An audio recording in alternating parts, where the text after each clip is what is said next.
Australia, the oldest, most extreme continent on Earth. Nowhere else do you find snakes more venomous, wildlife more bizarre.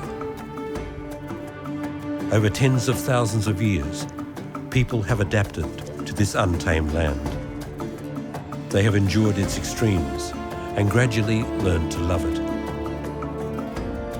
From the rich jungle to the red desert to the snowy mountains.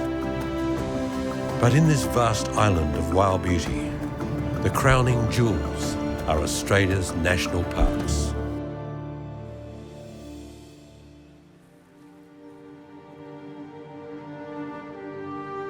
The red heart of Australia. The legendary Outback. This sunburned country reveals little of the verdant green rainforest that covered it 90 million years ago, when it was part of the supercontinent Gondwana.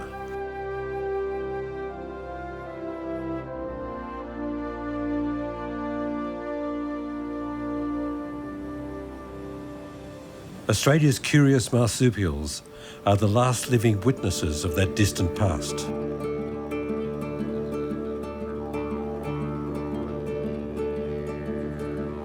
Why did they thrive here in such numbers and nowhere else?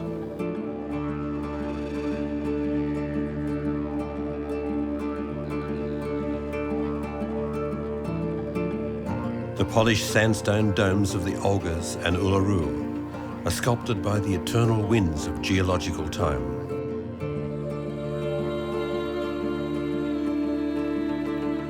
This site, sacred to the Aboriginals, is guarded by one of the world's largest eagles, the wedgetail. The arid landscape is gouged by occasional violent floods, which subside, leaving the soil struggling to retain moisture. Spinifex grass is a great moisture miser. It grows abundantly in the poor red soil, but tastes like straw, even to the wild camels. Their ancestors were brought here as outback transport in the 19th century. With nearly 1 million camels, Australia now has the biggest population of wild camels in the world. The Australian continent has been an isolated landmass for over 50 million years. Both floods and scorching heat have made it what it is today. But biologist Peter Latz believes the biggest influence of all has been fire. It burns like crazy.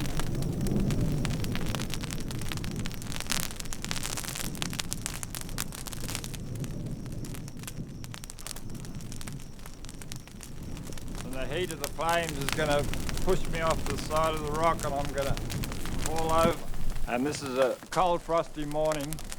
And just imagine in a hot, windy summer's day, this fuel can just burn away the trees and shrubs. And that's how spinifex takes over the country. It uses fire to get rid of its competitors and take over the country. Rather than matches, though, the usual cause of desert wildfires is lightning. In most of Australia, bushfires are common. Years ago, Peter wondered how different this country would have looked without the influence of fire. He studied the fire sensitivity of shrubs, trees and other plants in the area where he grew up and which he knows best. The West MacDonnell Ranges, now a national park near Alice Springs.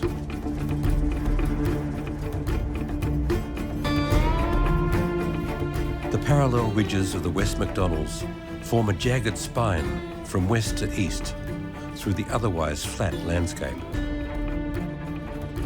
When fire breaks out on one of the slopes, the wind drives it for miles across the ranges. Only the deep-cut valleys are sometimes spared.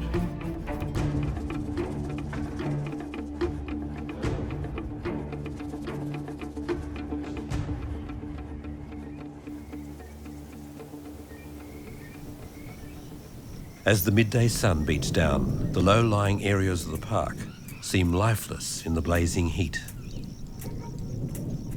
But the grass provides habitat for many insects.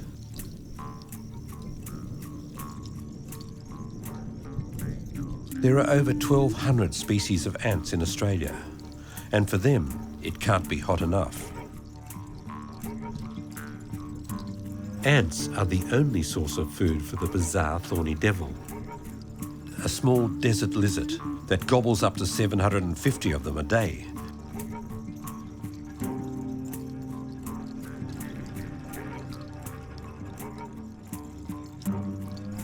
The echidna, an egg-laying mammal, also enjoys the feast of ants.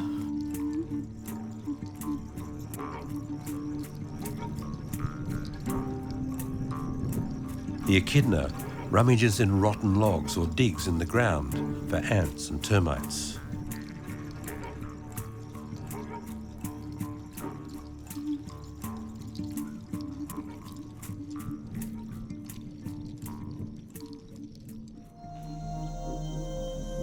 Nature perfected solar power millions of years ago. The blistering heat is ideal for the cold-blooded reptiles. Since they depend on warmth to drive their metabolism and movement, the hot red centre is truly the land of the lizard. The planet's greatest concentration of lizards is here. With lack of water a constant issue, most obtain all the moisture they need from their prey. But a new predator has recently arrived in the district. A formidable and indiscriminate hunter, the feral cat. Over the past 200 years, they have bred in the wild so successfully that up to 10 million feral cats now call Australia home. Feral cats threaten many species of native wildlife with extinction. Biologist Rachel Paltridge is finding out why. She is particularly interested in learning how the common cat can possibly survive, let alone thrive, in the deserts of Central Australia. The red-backed kingfisher is an easy target.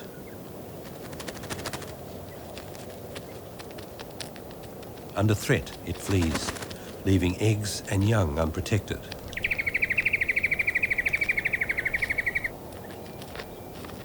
Rachel's work has revealed that deserts are a surprisingly good habitat for cats. While cats' rivals, the fox and the dingo, must travel for water during dry times, cats stay and live off the reptiles. Stop here, stop. Over there. Come on.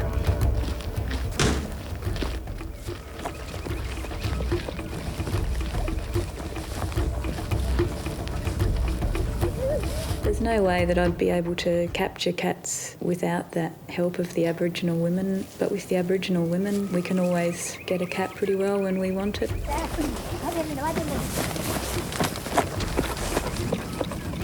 Cats are not adapted to long distance running.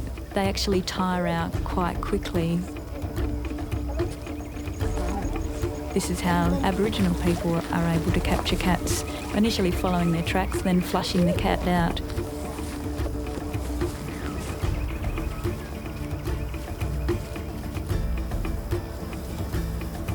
The cat is exhausted before the Aboriginal trackers are.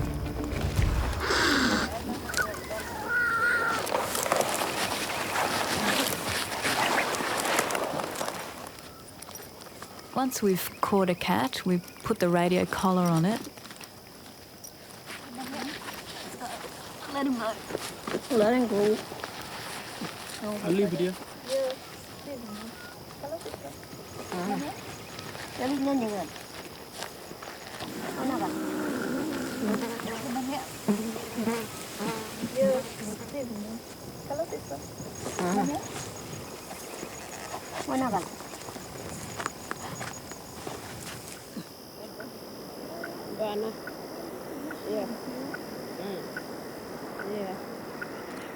Next day, Rachel picks up signals.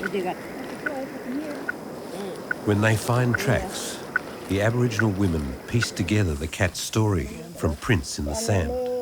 Aboriginal trackers can interpret from its tracks where it's gone, exactly how far it's travelled, how many times it's pounced on prey, what it's eaten, how many times it's sat down, what's happened when it's met other cats, pretty well everything that's happened. Rachel's work has cast light on how cats can survive in the desert. I think the fact that cats can survive independent of water is the most important thing that's allowed them to survive right through the deserts.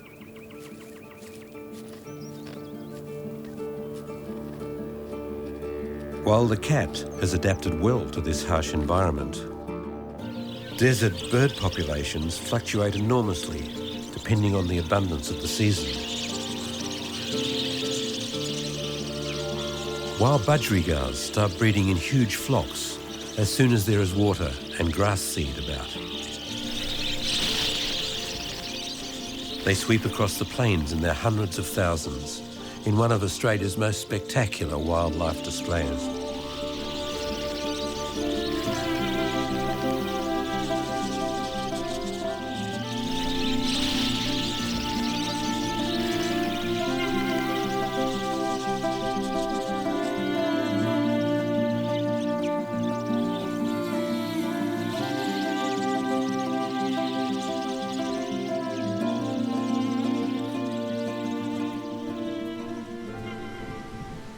To many, the Outback is an arid wasteland. But Indigenous Australians use it as a vegetable garden. What at first seems like a desolate acacia scrub provides good food for the experienced bushmen, like Peter Latz, who learned from the Aborigines. So even though this lovely big mulga's dead, we have now a solanum growing up after the fire, and you can see there's lots of flowers on it. And in another month there's going to be, oh, not only another month, look at the fruit on here already. This is bush tomato, it's not ripe yet. I grew up eating this plant and I like it, but it's just like someone eating olives for the first time. They don't think they're very delicious, but once you get used to the taste, they're good eating as far as I'm concerned. What have we here? This is one of the most important grass seeds in Central Australia. Tiny little seeds, a lot of work. So Aborigines, the women had these coolamans which they used to winnow the seed from the ash and anything else that's in there, and then put it on the grinding stone and grind it up with a bit of water and make like a dough, which you then cook on the ashes, and it's like the bread of the natives. So we're looking at the wheat of the desert here. Peter is a botanist and a doctor of biology. His publications on the dry habitats of Australia are known internationally. He still goes searching for signs of the original vegetation of the Outback. We're in the middle of what I call a dry jungle. It's just very unusual in the desert to see this vine climbing up the tree, and if we can keep fire away from it, it'll go right to the very top. But you can see here the trees are multi-stemmed because it's been burnt in probably 100, 200 years ago, and it's had to resprout from the base. In his childhood, Peter and his Aboriginal friends roamed the West McDonald's, searching for nature's treats. So here's the flower you just pluck at as you walk past, and you can just suck the nice sweet honey out of it. But which plants are edible and which are toxic? This poisonous plant bears a confusing likeness to the delicious bush tomato. For the edible things, it's really quite simple. You find the plant and go to the most sensitive part of your skin, which is under your arm, and rub it in there, and if it doesn't sting, then you can try putting it in your mouth. And if it still tastes all right then, well, lucky you've got a pet dingo there, and you can feed him quite a bit of it, and if he doesn't die, then you know that it's edible. The outback seemed utterly bleak to the first European explorers. For them, the red centre meant only hunger, unbearable heat, and deprivation. But if you understand it like its most iconic resident does, you can find something to eat almost anywhere. The giant red kangaroo is the largest living marsupial in the world.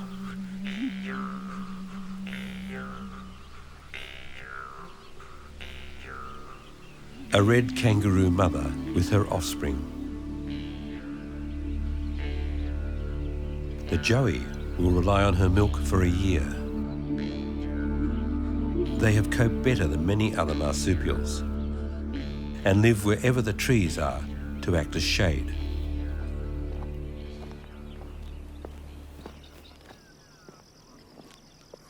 What we have here is the most important plant to the Aborigines, even nowadays.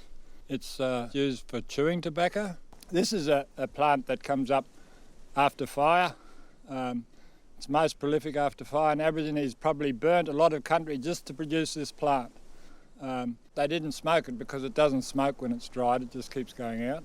So they got a special ash from different plants and mixed it with the ash and then chewed it, just like chewing tobacco. And what the ash does is actually allow the nicotine to get into your bloodstream easily. You know, the hippies at Al, they would like to think it's a psychedelic drug, but actually it's no different to what I'm smoking now.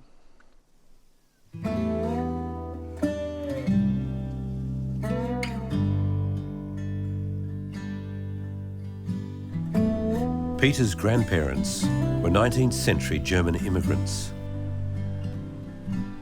The family grew up in the Hermansburg Lutheran mission on the edge of the West MacDonnell Ranges. His father was a mechanic. It was here Peter learned about life in the outback, and especially the so-called bush tucker, the food that nature provides, even in the desert. Yeah, well, I was born here in 1941. Actually born in Alice Springs, but spent my first 12 years of my life here. For a young boy, it was a fantastic life.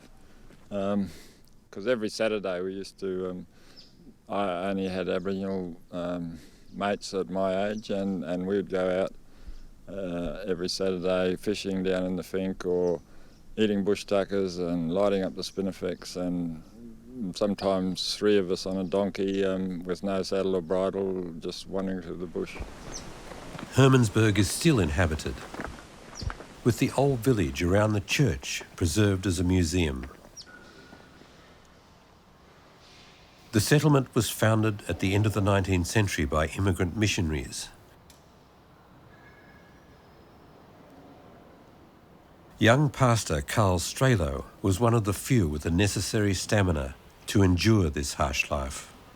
There was 2 church services every Sunday, one in English and one in Aranda. And then Sunday school for us. That's my father, photo of my father, with my great uncle and the boring machine when they were boring to get water. And the machine is still there over in the distance.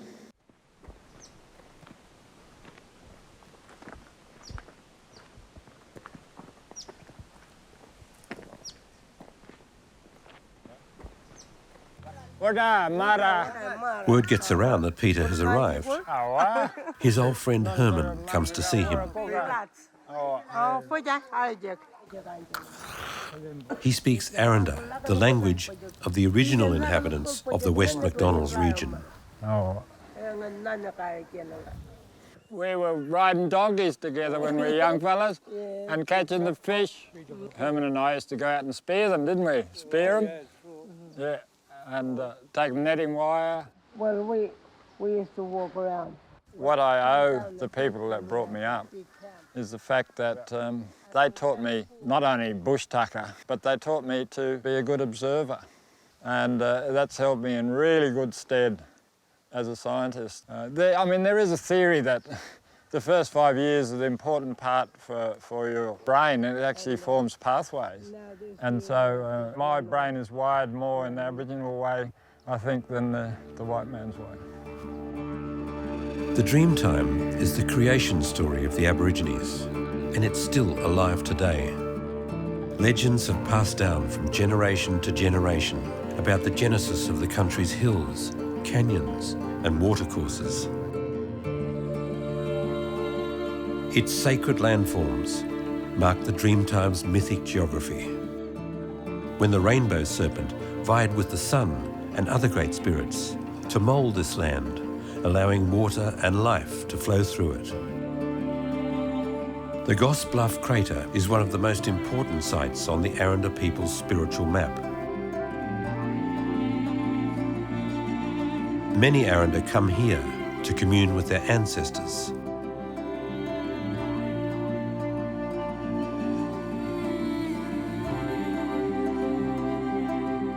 Although the land is barren, it's always been the friend of the Aranda. It provides their food, and even in the toughest times, it's never let them down.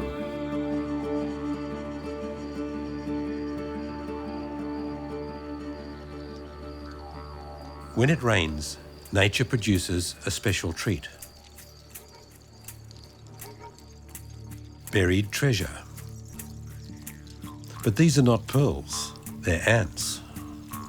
Honeypot ants.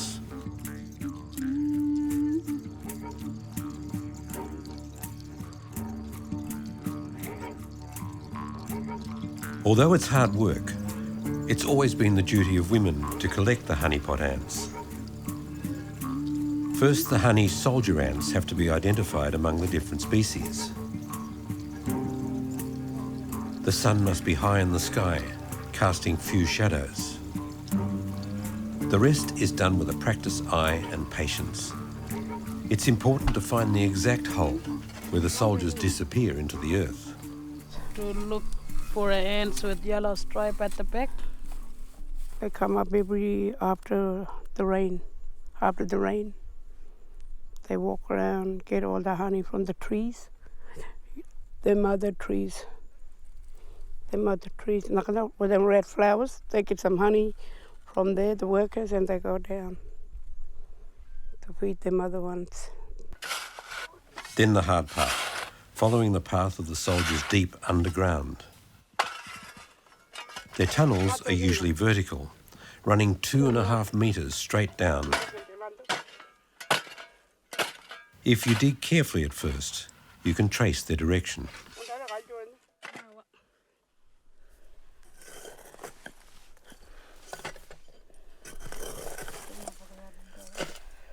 No honey ant starves, even during the harshest drought, because this particular species creates living food depots. A particular caste of honey ant is force-fed by soldiers when food is abundant. Their expandable abdomens swell with the sweet nectar until they can't move. When times are hard, they simply regurgitate the stored nectar to feed the rest of the colony.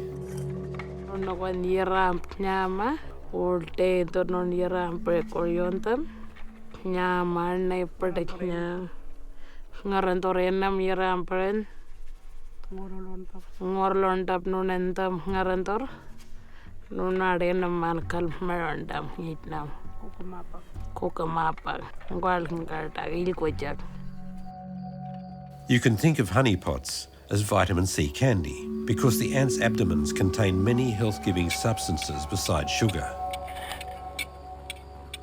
To this day, Aranda women feed them to their children as a cold remedy. But at Hermansburg, all the kids have to do to get their vitamin C is to go and pick a lemon.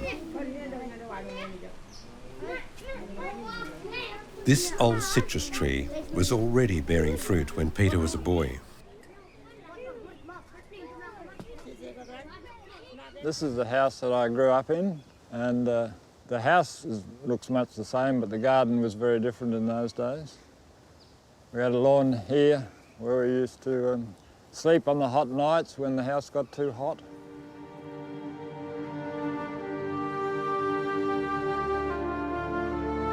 The 200-kilometre long West MacDonald Ranges are only a remnant of a huge mountain range that once towered above the Red Centre, as high as the Himalayas.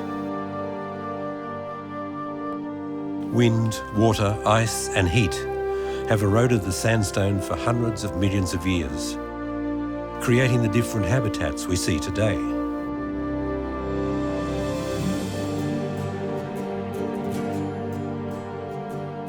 To the east, the end of the range disintegrates into sand, forming the dunes of the Simpson Desert.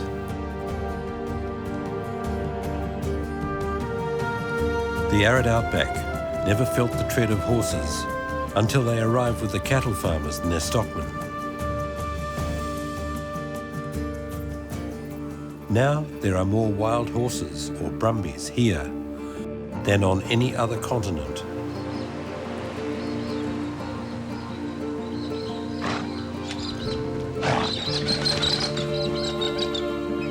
Australia was also a major breeding centre for war horses during the British Empire.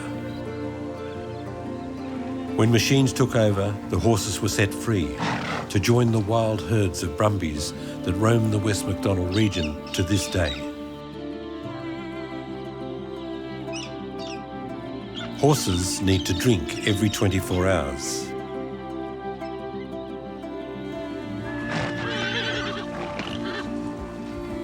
They socialise around the waterholes. In good seasons, their population increases dramatically. But as an introduced animal, the horse is not as well adapted to drought as endemic species like the emu. In severe drought, emus form large groups and follow the rain clouds for hundreds of miles until they find pasture again. These migrations have left many a farmer in despair when he finds hundreds of these huge, hungry birds trampling his crops. The emu is one of two heraldic animals of Australia, the other being the red kangaroo. Both are relatively common, so much so that in good seasons, these red giants sometimes breed to plague proportions. If they are attacked or during dominance battles, males rock back on their hind legs, using their tails for balance, and lash at each other with sharp claws, like a boxing match.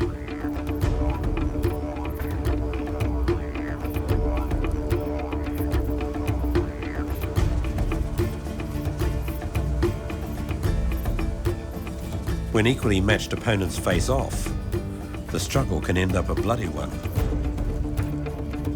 But there are seldom fatalities.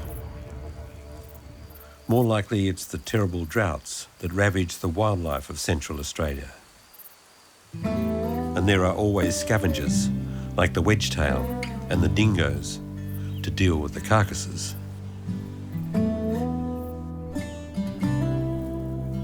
In times of drought, the brumbies are the least adaptable.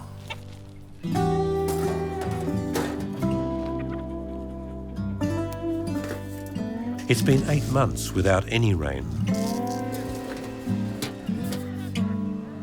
As the water dries up, the pressure on the waterholes is enormous.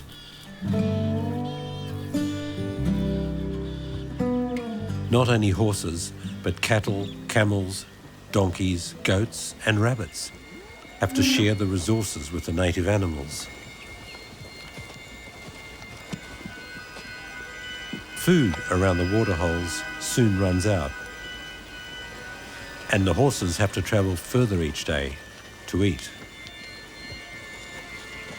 This makes them weaker still, and soon they are caught in a deadly cycle of starvation and thirst. With 200 horses drinking at this waterhole every day, it soon dries out.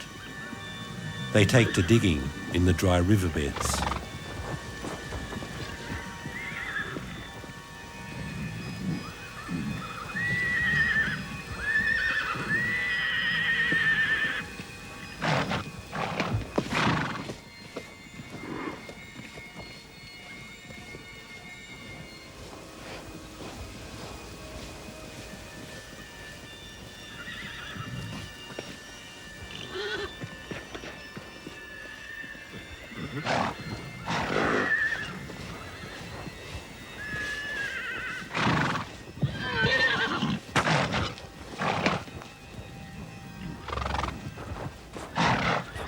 Stallions fight with each other for a mouthful of wet sand.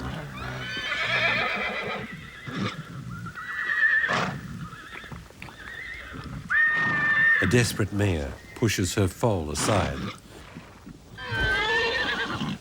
The mother must stay alive to breed again. It's the law of nature.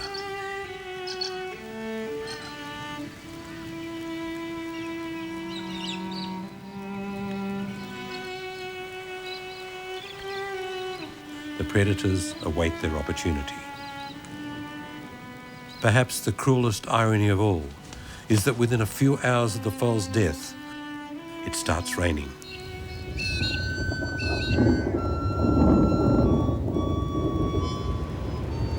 Bringing 50 millimetres in a flash flood.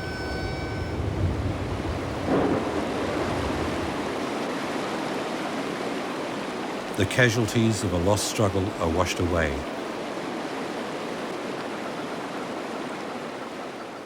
And within a few days, the green shoots will come through, and the survivors will eat again.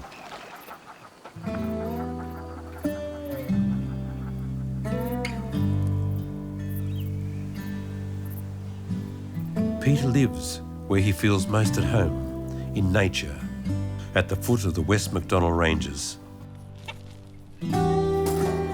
It is 50 kilometres to Alice Springs, so he grows as much of his own food as possible.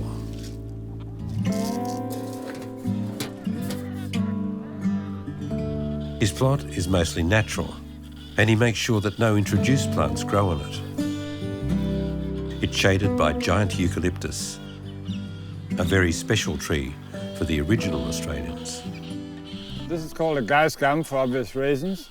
In the Dreamtime, there was these Aboriginal ladies, young ladies who passed through here, and they were very proud of their bodies, and they used to dance, showing off their beautiful bodies.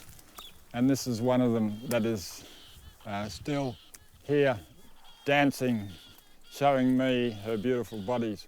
Was over there's old husband, grumpy old man saying, "Stop being such a show-off."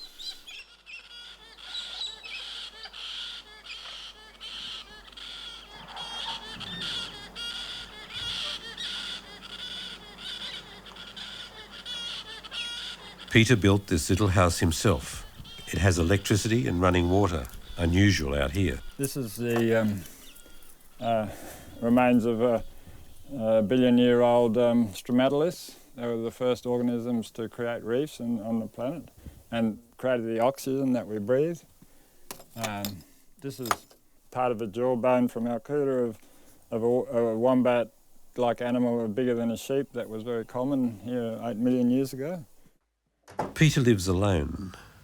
His 3 children visit him when they can, with his grandchildren. He devotes himself to his passion, the natural history of the West MacDonnells.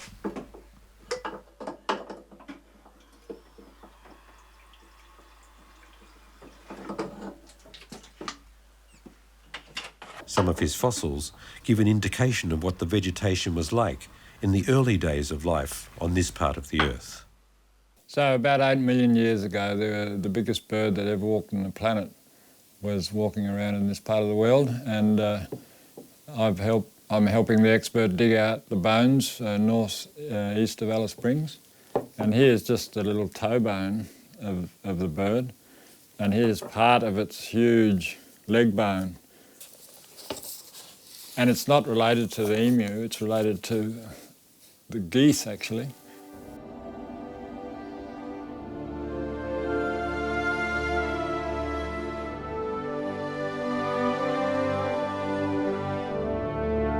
Australia has not always looked like this. The valleys of the West MacDonnells were once lush and green. Mighty trees grew here, whose leaves were eaten by that prehistoric species of giant goose.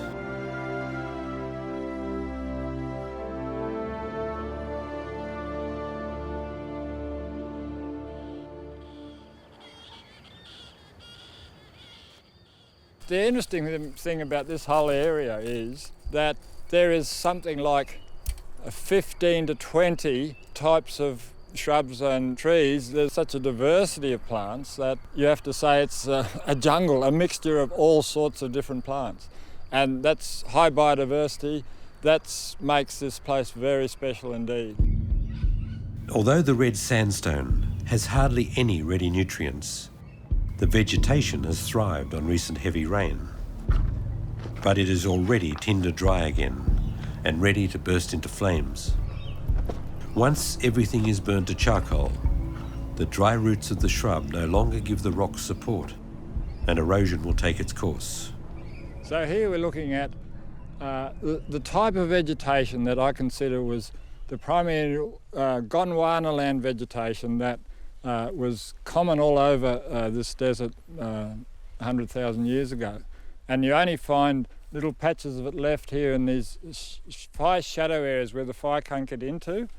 But all you have to do is just look around the corner up on the hill here, and you see the spinifex with the mallees. Now, mallees love fire, so that would have had dry jungle all over it before you got all the fire coming in and destroying what's behind us.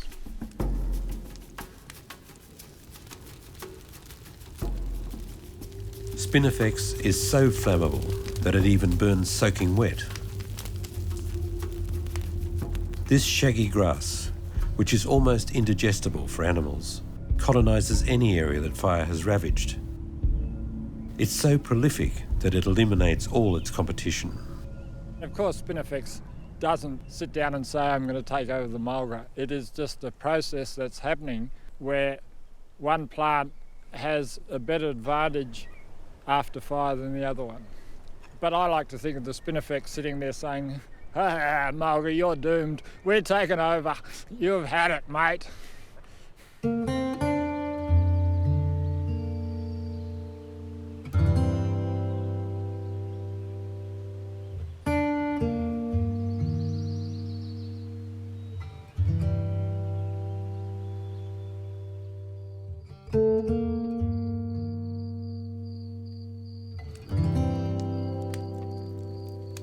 In winter, the nighttime temperature in the desert drops below zero. In this season, it's safe to light a small campfire.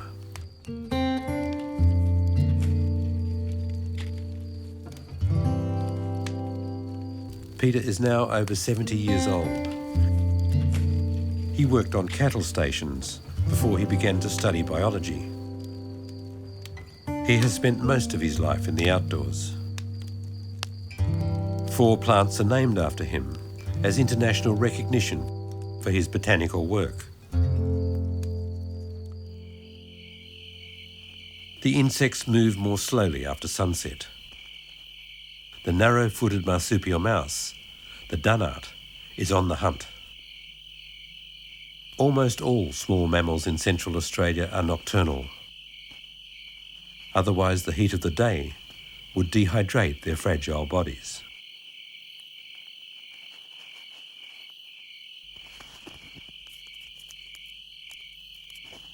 Once it has devoured a rich treat like this grasshopper, it stores fat reserves in its tail against times of drought.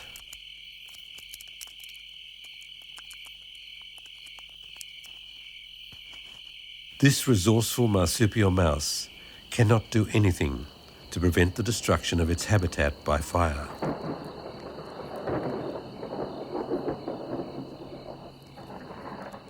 The bush ignites quickly in the outback, mostly from so-called dry storms, when lightning strikes but no rain falls. But man-made fires have also changed the landscape. Wherever the Aboriginal tribes roamed during their seasonal migrations, they used their fire sticks to create paths and clearings. Many animals are killed by bushfires if they're too slow to escape. Fire in the flat grassland spreads quickly and can soon get out of control. But here at least it's accessible by fire crews. Mountain fires, however, are much more difficult to extinguish. They can unleash an inferno that will burn out of control. Few animals possess the survival strategy of the echidna. Probably why it's one of the oldest species of mammals on Earth. Fire has changed this landscape permanently. For some species it brings new life, but for others, permanent disaster. The winner in the end is the indestructible spinifex grass. So what we can see here is there's been 2 fires here, and the taller trees survived the first fire, but what was here before is now burnt away, and we had young mulga coming up, and they've been burnt in the second fire, so we don't expect to see any mulga back here again. Whereas you look over there, you can see where there's still some mulga left. So this is now just ready for spinifex to come in, and goodbye mulga forever. Even in the desert, there are secret stores of water.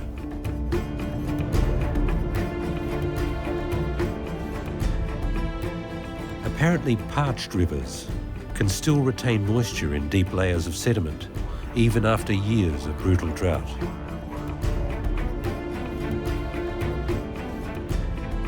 Ranges are punctuated by canyons and gorges caused by millions of years of water erosion.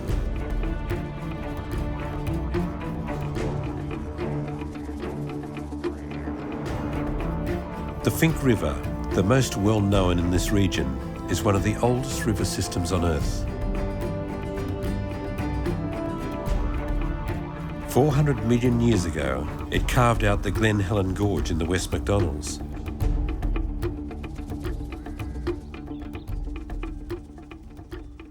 Along with 5 other gorges in the ranges, the waterhole remains full, even in extreme dry periods, and forms a precious habitat. For most of the day, it's shaded and cool.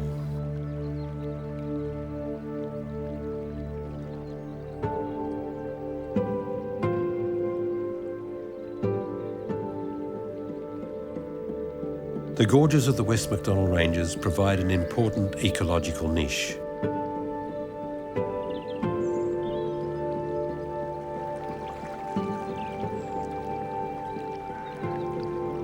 The freshwater fish in these shallow waters used to live in the ocean.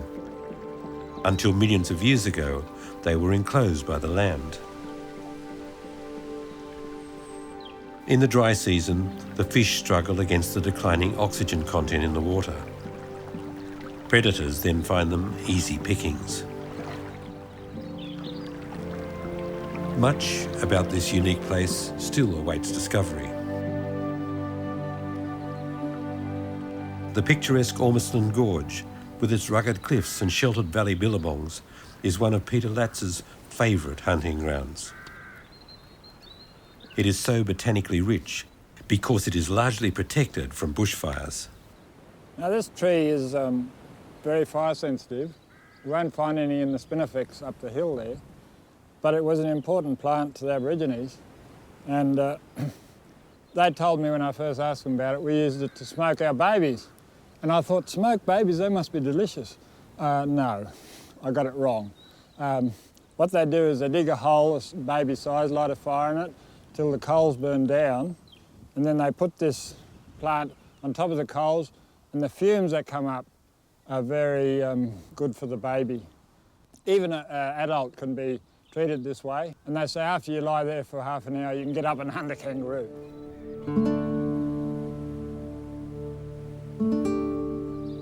The series of billabongs in the deep gorges of the West MacDonalds inspires images of a desert Eden. Today, only remnants of this earthly paradise are preserved, and you have to look long and hard to find them.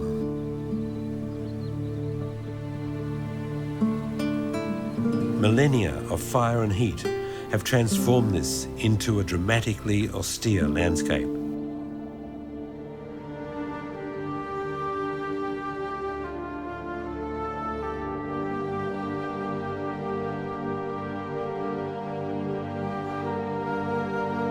but for connoisseurs of the past, a protected valley at the southern edge of the West MacDonnell National Park takes us to a time when dinosaurs still roamed the earth.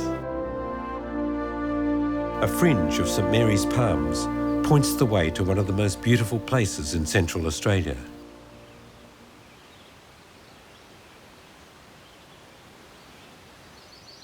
In the heat of summer, the life-giving water for these ancient evergreen trees comes from natural reservoirs in the porous, weathered rock. What Peter is particularly interested in here are some shrubs with feather-like branches, not unlike palm fronds. So most people think this is a palm. In fact, it's closer to the ferns. It's really dinosaur food. This is a plant, or very close to it, that was around when dinosaurs ruled the earth. It's very ancient. And in fact, if you look at the big palms behind that grow very tall, you'd think they'd be much older. This individual here is probably 4 times as old as those big tall palms in the background. Palm Valley is the only place in Central Australia where St Mary's palms survive. They are a remnant of the red centre's ancient tropical past. While botanists once struggled to understand what the species was doing here, the Aborigines have their own explanation from the Dreamtime. In their creation history of this country, every rock and every tree has its place and its own special purpose.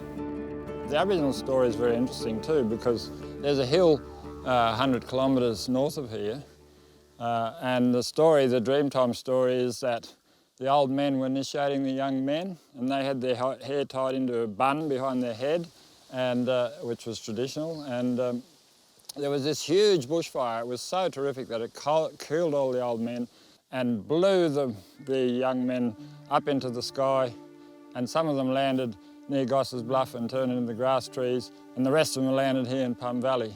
And so these trees you see here are actually, in the mythology, the spirit of the young initiates who were burnt in this horrific fire.